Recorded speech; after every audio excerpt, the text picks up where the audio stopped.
मनुष्य की एक विशेष प्रवृत्ति होती है, वो कभी स्वयं से संतुष्ट नहीं रहता, कभी स्वयं से प्रसन्न नहीं रहता। जो है उससे अधिक पाना चाहता, जो पा लिया उससे आगे बढ़ना चाहता, अपने जीवन में बदलाव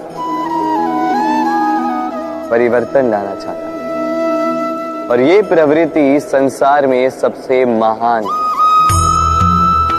क्योंकि इसी प्रवृत्ति के चलते संसार में विकास होता है।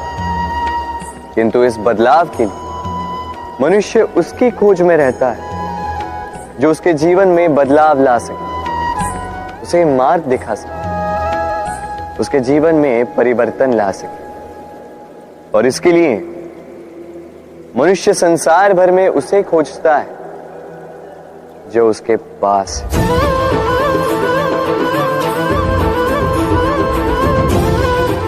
बताइए कौन? यदि कोई आपका जीवन बदल सकता है तो दर्पण देखिए। वो आप स्वयं है जो आपका जीवन बदल सकते हैं। वो आप स्वयं है जो स्वयं को मार्ग दिखा सकते हैं, जीवन में बदलाव ला सकते हैं, परिवर्तन ला सकते हैं। इसलिए पहचानिए अपनी भीतर की शक्ति को और विश्वास कीजिए कि इस संसार में आपसे अधिक शक्तिशाली और कोई नहीं।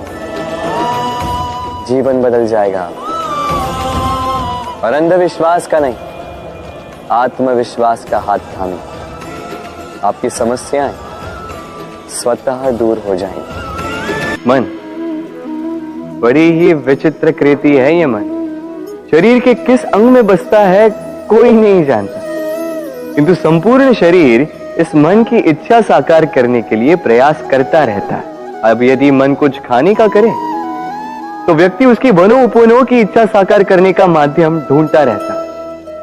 अब यदि मन किसी को शत्रु समझ ले तो व्यक्ति उसे नष्ट करने का हर संभव प्रयास करता है। अब यदि मन किसी से प्रेम करे तो उसकी प्रसन्नता के लिए हर सीमा लांघने के लिए सज्ज रहता है। परंतु जीवन सुखद हो इसके लिए आवश्यक है कि मन खाली हो। इस बांसुरी की भांति भीतर कुछ भी नहीं, न राग है न द्वेष, तब भी तार छेड़ने पर स्वर निकलता है। इसी प्रकार मन को भी भावनाओं से मुक्त रखना आवश्यक है। स्मरण रखिए, मन में कुछ भर के जियोगे तो मन भर के जी नहीं पाओगे। भूल और मनुष्य, इन दोनों का संबंध कुछ वैसा है जैसा पंख और चिड़िया का, जैसा धारा और नदिया का। यदि भूल मनुष्य के स्वभाव का इतना महत्वपूर्ण अंग है तो आप सोचिए, इस पर लज्जा क्यों? इस पर लज्जा करना ठीक है ही नहीं। वैसे देखा जाए तो भूल हमें स्वयं को और श्रेष्ठ बनाने का अवसर देती है, पहले से अच्छा प्रदर्शन करने की प्रेरणा देती है। अब कदाचित आप में से कुछ इस बात से सहमत नहीं हो, क्योंकि बहुतों की दृष्टि में भूल दोष को जन्म देती, दोष अपराध को, और अपराध के लिए क्षमा नहीं दंड मिलना चाहिए। किंतु क्या आपने कभी सोचा है कि ऐसा क्यों होता है? क्या कारण है इसका? इसका कारण है भूल स्वीकार करने से बचना। यदि आप कोई भूल करोगे और उसे स्वीकारोगे नहीं तो वो भूल दोष में बदल जाएगी और वो दोष अपराध। तो साहस रखिए, अपनी भूल को स्वीकार करना अपनी भूल को सुधारने की दिशा में सबसे पहला कदम होता है। और स्मरण रखिएगा, यदि कुछ अपराध है तो वो है समय पे अपनी भूल ना स्वीकार। हमारा शरीर प्रकृति की सर्वोत्तम रचना है।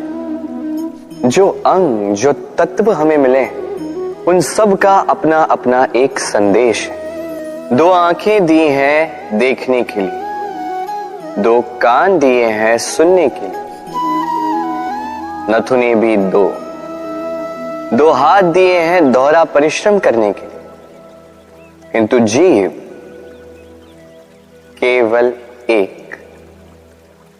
उस पर भी नुकीले बलिष्ठ दांत दिए उनकी रक्षा के लिए। कभी सोचा है क्यों?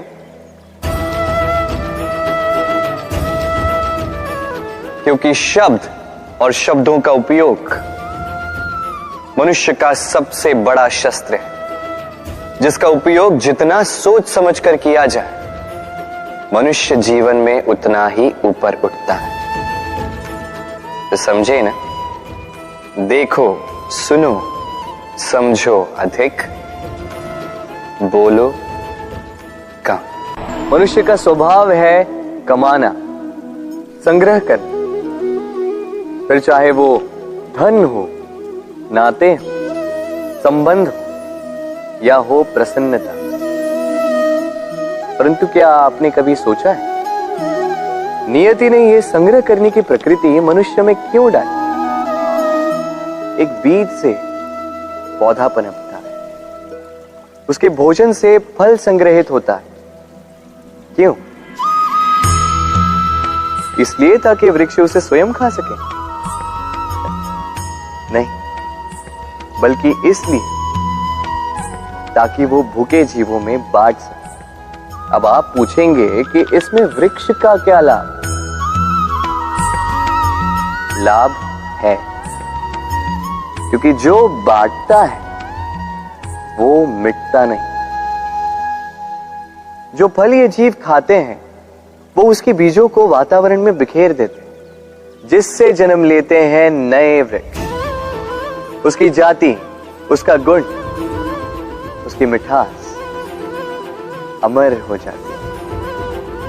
इसलिए स्मरण रखिएगा, अमीर होने के लिए एक एक क्षण संग्रह करना पड़ता है, किंतु अमर बनने के लिए एक एक कण बांटना पड़ता है। कभी बरगद के वृक्ष को देखा है?